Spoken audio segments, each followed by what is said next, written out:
J'ai pas d'intro, bonjour, bienvenue dans cet épisode 2 des questions existentielles que vous vous posez. Vous avez été extrêmement nombreux à me poser vos questions, hein, même si très peu étaient existentielles. Bon, pour certains, c'était plus tu mesures combien? Pourquoi la vie? Plutôt pain au chocolat ou chocolatine? Voilà, ça c'est bien, allez. Vous pouvez emmenez-le, voilà, ça dégage, hein. Allez.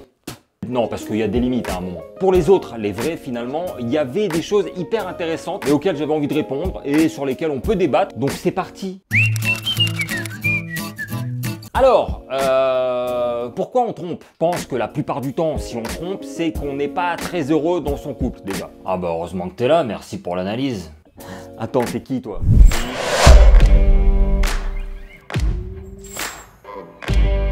Celui qui va t'empêcher de raconter des conneries. Ouais, t'es mon subconscient en fait quoi. Ah, t'as pigé enfin. Je continue, c'est bon. Souvent, c'est pour combler un manque affectif ou sexuel. Hein. Admettons, t'es en couple avec ta copine, tu lui apportes pas ce dont elle a besoin dans un couple, fatalement, elle va pas être bien dans ce couple. Et le jour où elle va tomber sur un mec qui lui accordera de l'attention, s'occupera bien d'elle, etc. En gros, tout ce que toi tu lui donnes pas, forcément elle sera attirée par lui et donc il y aura un risque de tromperie. Pareil pour le sexe, si sexuellement elle n'est pas satisfaite, elle aura peut-être plus envie de faire le pas, chose qu'elle ne ferait peut-être pas si tu la satisfaisais. Donc, ou alors, c'est juste une connasse.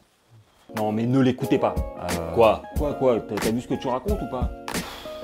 Je peux continuer? Vas-y, je t'en prie. Mérite-t-on de se faire tromper? Personne ne mérite de se faire tromper, ok? Même si je pense qu'une personne qui trompe régulièrement et volontairement mérite de se faire tromper un jour, tu sais, histoire de voir un peu à quel point ça peut faire mal. Ça, à la limite, ok. Ah bah s'il y en a bien un qui mérite, c'est toi. Hein.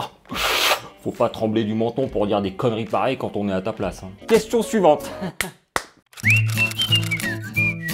Ça, c'est une question que vous avez été très nombreux à me poser. C'est un truc qui vous turlupine, j'ai l'impression. Je ne pense pas avoir les connaissances et les compétences suffisantes pour vous répondre de façon affirmative et sûre. Hein. Bah, ferme ta gueule, alors.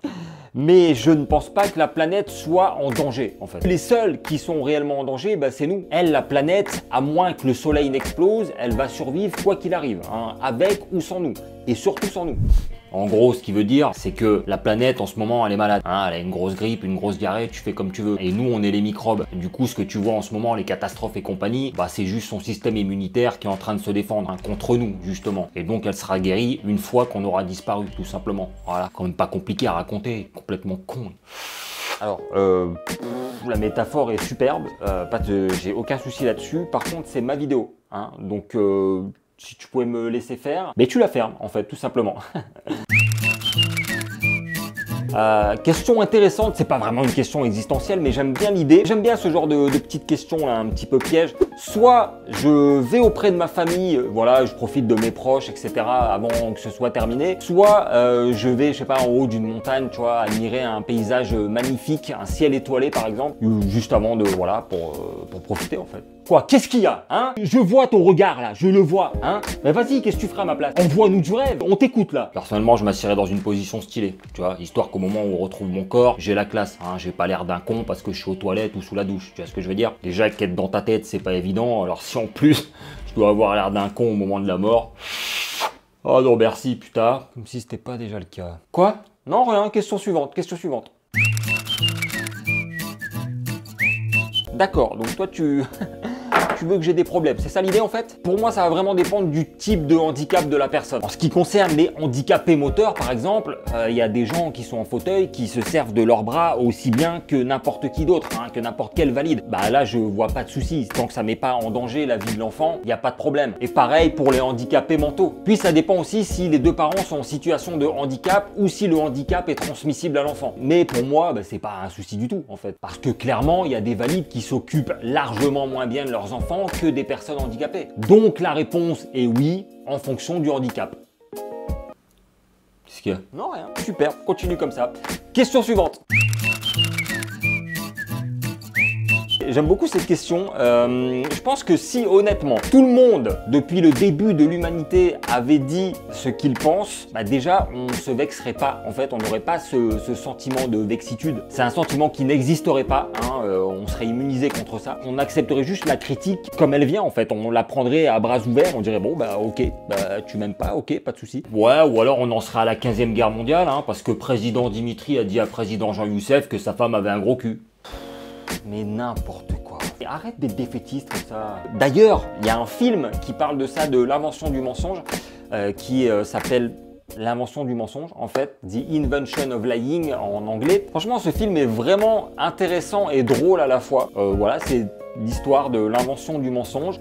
Et avant ça, ben, en fait, tout le monde se dit tout le temps ce qu'il pense, voilà, sans problème, et tout le monde accepte le truc. Ouais, pas mal, ouais, jusqu'à ce que ça parte en couille quand l'autre a commencé. Non, tu ne spoiles pas, merci, question suivante. Ça va. Pas vraiment une question existentielle, mais j'ai senti un peu de détresse là dans ta question, donc je vais tenter d'y répondre. Dans ce que tu me dis, j'ai l'impression que tu essayes d'abord de les convaincre avant de pouvoir sortir avec lui, ce qui est très bizarre. Soit tu penses que c'est une histoire sérieuse, tu sors avec et si ça marche, bah, tu le présentes. Soit tu préfères avoir l'approbation de tes parents avant de sortir avec, et dans ce cas-là, le mieux, bah, c'est de leur prouver que t'es pas débile et que tu sais dans quoi tu t'engages. Parce que c'est vrai que dans l'inconscient collectif, sortir avec un garçon de 20 ans quand on en a 16, bon bah forcément, ça fait bizarre parce que bah, l'un est majeur et l'autre est mineur. Ouais, comme on dit, la paresse n'attend pas le nombre des années. Ou un truc du genre. La sagesse, ouais, ça. Ok.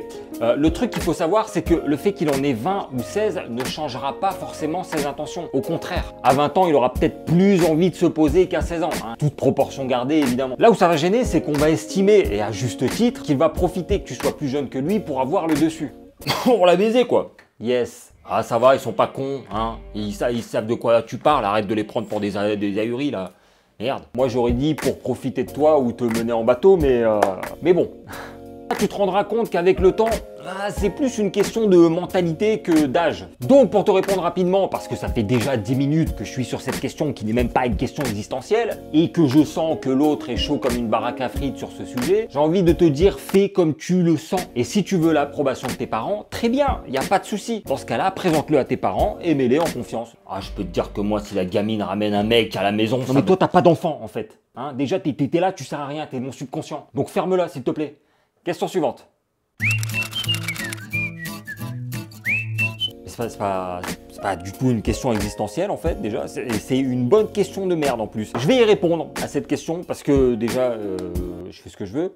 Bizarrement, et je ne sais vraiment pas pourquoi, vous avez été assez nombreux à me poser ce type de questions rapport à l'école, comme quoi vous étiez triste et tout ça. Soyez très attentifs, restez-y le plus longtemps possible. Ah, quand je lis ce genre de questions, j'ai envie de vous gifler en Wi-Fi.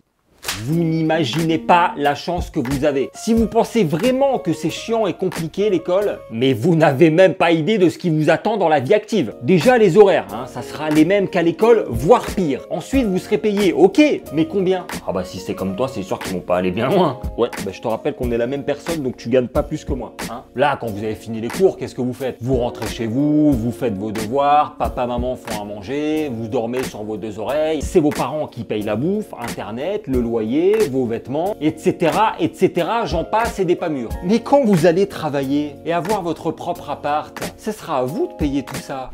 En gros, l'école, c'est le didacticiel en mode facile de la vraie vie. Pas d'argent à gérer, pas de gestion des stocks, pas d'inventaire, pas de gestion de la faim et de la soif. Tout est en mode facile. Une espèce de mode bac à sable où tu peux faire ce que tu veux sans te soucier de quoi que ce soit.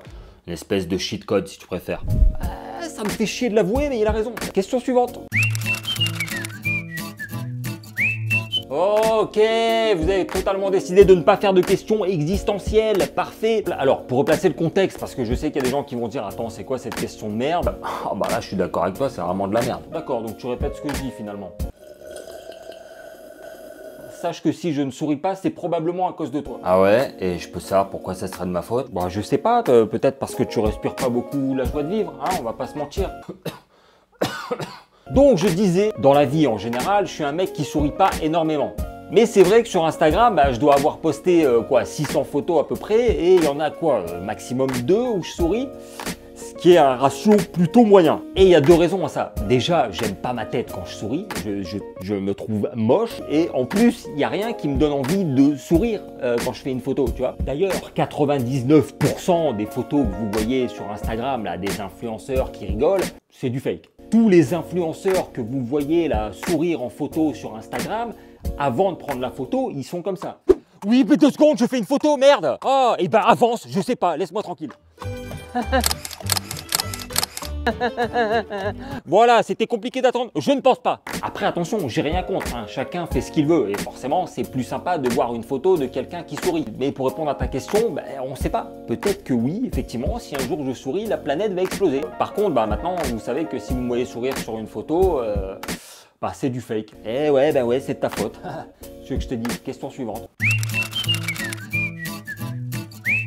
C'est pas du tout existentiel, ça y est, on a compris, cette vidéo est totalement ruinée. Si vous avez la rêve, mettez-la en commentaire. Déjà, merci de t'en soucier, ça fait extrêmement plaisir. Et t'es pas la seule, donc merci à tout le monde. J'ai reçu plusieurs fois cette question, donc je vais profiter de cette vidéo pour vous répondre et vous dire encore une fois merci pour tous vos commentaires et vos DM. Merci du fond du cœur, ça me fait extrêmement plaisir et c'est ça qu'on a envie de voir sur Internet. Oui, ça va mieux, hein, ça se voit, je pense. J'ai sorti 3 vidéos en 1 mois et demi, alors qu'avant j'en sortais une tous les 4 mois. J'ai encore des coups de mou de temps en temps, mais ça c'est comme tout le monde. Ça m'a juste fait beaucoup de bien de vous en parler, voilà, de prendre du recul sur YouTube et tout ça. Donc aujourd'hui je me sens bien, j'écris, je vais au sport, je tourne, je vois mes amis, j'ai ma petite vie tranquillou, tout va bien.